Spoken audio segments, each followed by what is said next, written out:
বান্দরবনে যান, বান্দরবনের পাহাড়ি এলাকায় গিয়ে কোন একটা পাহাড়ি লোককে উঠাই নিয়ে আসেন, দেখি কত বড় সাহস আছে।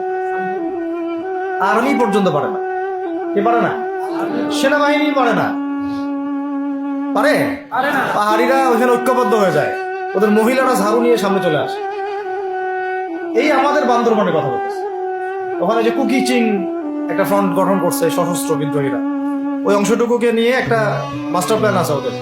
ওই অংশটুকুতে তারা একটা খ্রিস্টান রাজ্য বা আলাদা একটা পাহাড়িদেরকে নিয়ে একটা রাষ্ট্র প্রতিষ্ঠা করতে চায়।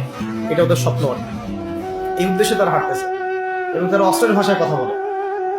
ওখানে তারা পতাকা বানাইছে, মানচিত্র বানাইছে, এমনকি লাস্ট টাইম আমরা ওখানে গিয়ে শুনলাম যে মুদ্রাও নাকি বানাচ্ছে।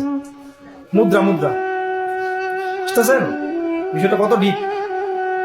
আমাদের রাষ্ট্রে যে কত সমস্যা, আর জানি না যারা দায়িত্বে আছে তারা কি করতেছে, আসলে কোন দিকটা সামাল দিচ্ছে।